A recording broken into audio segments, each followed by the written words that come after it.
ಸಿಂಧನೂರು ತಾಲೂಕಿನ ಮಲ್ಲತಗುಡ್ಡ ಗ್ರಾಮದಲ್ಲಿ ಶಾಸಕ ಆರ್ ಬಸನಗೌಡ ಹಾಗೂ ಅಧಿಕಾರಿಗಳ ತಂಡ ಭೇಟಿ, ಭತ್ತದ ಹಾನಿ ಸಮೀಕ್ಷೆ.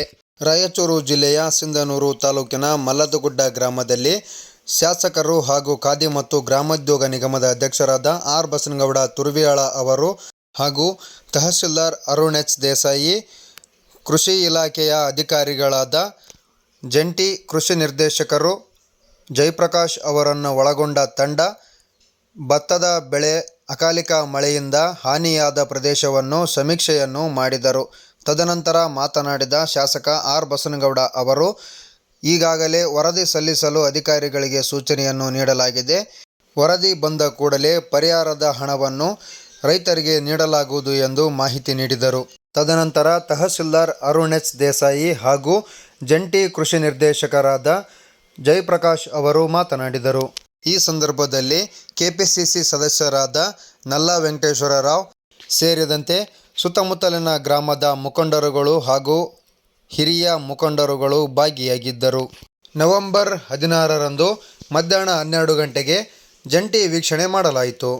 ಇವತ್ತು ನೀರಾವರಿ ಭಾಗದಲ್ಲಿ ಏನು ಬೆಳೆ ಬಿದ್ದಿದೆ, ಇವತ್ತು ಪ್ರತಿಯೊಂದು ಹೊಲಗಳನ್ನು ಸರ್ವೆ ಮಾಡಲಿಕ್ಕೆ ಈಗಾಗಲೇ ಸೂಚನೆಯನ್ನು ಕೊಟ್ಟಿದ್ದೇವೆ. ಇವತ್ತು ಭಾಳಷ್ಟು ಬೆಳೆ ಕೈಗೆ ಬಂದಂಥ ಸಂದರ್ಭದಲ್ಲಿ ಇವತ್ತು ರೈತ ಇನ್ನೇನು ಒಂದು ವಾರದಲ್ಲಿ ಕಟಾವು ಮಾಡ್ತಕ್ಕಂಥ ಸಂದರ್ಭದಲ್ಲಿ ಇವತ್ತು ಈ ಮಳೆ ಬಂದಿದೆ.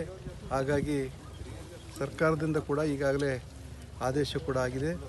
ಇವತ್ತು ಅದಕ್ಕೆ ಪ್ರತಿ ಒಂದು ಇಲಾಖೆಯಿಂದ ಪ್ರತಿಯೊಂದು ಹೊಲಗಳಿಗೆ ಹೋಗಿ ಇವತ್ತು ರೆವಿನ್ಯೂ ಡಿಪಾರ್ಟ್ಮೆಂಟ್ ಇರ್ಬೋದು, ಅಗ್ರಿಕಲ್ಚರ್ ಡಿಪಾರ್ಟ್ಮೆಂಟ್ ಎರಡೂ ಜಂಟಿಯಾಗಿ ಈ ಒಂದು ಸರ್ವೆಯನ್ನು ಮಾಡಲಿಕ್ಕೆ ನಾವು ಈಗಾಗಲೇ ಸೂಚನೆಯನ್ನು ಮಾಡಿದ್ದೇವೆ. ಜಿಲ್ಲಾಧಿಕಾರಿಗಳು ಕೂಡ ಎಲ್ಲ ಇಲಾಖೆಗಳಿಗೆ ಮಾಹಿತಿಯನ್ನು ಕೊಟ್ಟಿದ್ದಾರೆ. ಮಾನ್ಯ ಮಸ್ಕಿ ಶಾಸಕರು ಮತ್ತು ಸಿಂಧನೂರು ಕ್ಷೇತ್ರದ ಶಾಸಕರು ಎಲ್ಲರೂ ಸಹ ಈಗ ನಾವು ಪ್ಯಾಡಿ ಫೀಲ್ಡಿಗೆ ಹೋಗಿ ನೋಡಿದಾಗ ಇವನ್ ಒಂದು 10 ಗುಂಟೆ 20 ಗುಂಟೆ ಲಾಸ್ ಆದಂಥ ಬೆಳೆ ಹಾನಿ ಆದಂಥ ರೈತರನ್ನು ಸಹ ಕನ್ಸಿಡರ್ ಮಾಡ್ತಿದ್ದೀವಿ. ಎಲ್ಲ ರೈತ ಬಾಂಧವರಲ್ಲಿ ಏನು ವಿನಂತಿ ಅಂದರೆ ಪ್ರತಿಯೊಂದು ಫೀಲ್ಡ್ಗೆ ಬಂದು ನಮ್ಮ VA ಅವರಾಗಿರ್ಬೋದು, ಅಗ್ರಿಕಲ್ಚರ್ AO ಅವರಾಗಿರ್ಬೋದು ವಿಸಿಟ್ ಮಾಡ್ತಾರೆ. ಯಾವುದಾದ್ರೂ ಮಿಸ್ ಆಗಿದರೆ ತಾವು ಅವರ VA ಅವ್ರನ್ನ ಸಂಪರ್ಕ ಮಾಡಿ ತಮ್ಮ ಹಾನಿಯಾದ ಕ್ಷೇತ್ರದ ಬಗ್ಗೆ ವರದಿ ಕೊಟ್ಟರೆ ನಾವು ಅದನ್ನು ಸರ್ಕಾರಕ್ಕೆ ಸಲ್ಲಿಸಬೇಕಂತ ಕೆಲಸವನ್ನು ಮಾಡ್ತೀವಿ.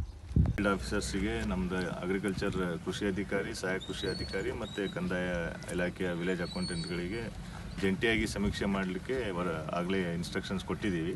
ಈಗ ಅವ್ರು ಜಂಟಿ ಸಮೀಕ್ಷೆ ಮಾಡಿದ ನಂತರ ವರದಿಯನ್ನು ಸಲ್ಲಿಸ್ತೀವಿ. ಎಷ್ಟು ದಿನ ಐತೆ ಸರ್ ಗಡುವು? ಅಲ್ಲ, ಇಮಿಡಿಯೇಟ್ ಒಂದು 3-4 ದಿನದೊಳಗೆ ಕೊಡಬೇಕಂತ ಹೇಳಿದೆ. ಯಾಕಂದರೆ ಎಲ್ಲ ಪ್ಲಾಟ್ ವೈಸ್ ಅಡ್ಡಾಡಬೇಕು ಅವರು. ಸೊ ಹಾಗಾಗಿ ಅವರಿಗೆ ಸ್ವಲ್ಪ ಸಮಯಾವಕಾಶ ಬೇಕಾಗ್ತದೆ. ಆದಷ್ಟು ಬೇಗನೆ ಮಾಡಲಿಕ್ಕೆ 400 ರಿಂದ 500 ಎಕರೆ ಹಾನಿ ಆಗಿದೆ ಒಂದೊಂದು ವಿಲೇಜಲ್ಲಿ. ಸೊ ಹಂಗಾಗಿ 2 ದಿನ ಮಾಡಿದರೆ ಮತ್ತೆ ಯಾರಾದರೂ ರೈತರು ಬಿಟ್ಟು ಹೋಗೋ ಸಾಧ್ಯತೆ ಇರುತ್ತೆ. 1-2 ದಿನ ಹೆಚ್ಚಾದರೂ ಪರವಾಗಿಲ್ಲ. ಡಿಟೇಲ್ಡ್ ಪ್ರತಿಯೊಬ್ಬ ಹಾನಿಯಾದಂಥ ಪ್ರತಿಯೊಂದು ಪ್ಲಾಟನ್ನು ವರದಿ ಕೊಡಂತ DC ಸರ್ ಹೇಳಿರೋದ್ರಿಂದ ಕೊಡ್ತೀವಿ. ಆ್ಯಂಡ್ ಪರಿಹಾರ ಪೋರ್ಟಲನ್ನು ಮಾನ್ಯ ಶಾಸಕರಿಗೆ ಮಿನಿಸ್ಟರ್ ಸರ್ ಜೊತೆ ಮಾತಾಡಿರೋದ್ರಿಂದ ಪರಿಹಾರ ಪೋರ್ಟಲ್ ಎಂಟ್ರಿ ಆದರೆ ಓಪನ್ ಆದರೆ ಎಂಟ್ರಿ ಮಾಡಿಸ್ಬಿಟ್ಟು ಪರಿಹಾರ ಕೊಡಲಿಕ್ಕೆ ಏನು ಬೇಕು ಕ್ರಮ ತಗೊಂಡು. ಸರಿ, ಒಂದೊಂದು ಎಕರೆಯಲ್ಲಿ 20 ಗುಂಟೆ 30 ಗುಂಟೆ ಲಾಸ್ ಆಗಿರುತ್ತೆ, ಅದನ್ನು ಕನ್ಸಿಡರ್ ಮಾಡ್ತೀರಾ? ಸಣ್ಣ ರೈತರು, ಅತಿ ಸಣ್ಣ ರೈತರು, ದೊಡ್ಡ ರೈತರು ಎಷ್ಟೆಷ್ಟು ಇಳುವರಿ ಹಾನಿ ಆಗಿದೆ ಅವರವರ ಪ್ರತಿಯೊಂದು ಪ್ಲಾಟಲ್ಲಿ ಅದನ್ನಷ್ಟು ನಾವು ನೋಟ್ ಡೌನ್ ಮಾಡಿ ಕಳಿಸ್ತೀವಿ. ಸರ್ಕಾರದ ಮಾರ್ಗಸೂಚಿಯನ್ನು ಎಲ್ಲರಿಗೂ ಪರಿಹಾರ ಬರುತ್ತೆ. ಎಷ್ಟು ಹೆಕ್ಟೇರ್ ಪರಿಹಾರ ಬರುತ್ತೆ ಸರ್? ಅದು ಪರಿಹಾರ ನೋಡ್ಬೇಕು, ಡಿಸಿಷನ್ ಸರ್ಕಾರ ತೊಗೊಳುತ್ತೆ. ಸದ್ಯಕ್ಕೆ 2 ಹೆಕ್ಟೇರ್ ತನಕ ಅಂತಿರುತ್ತೆ.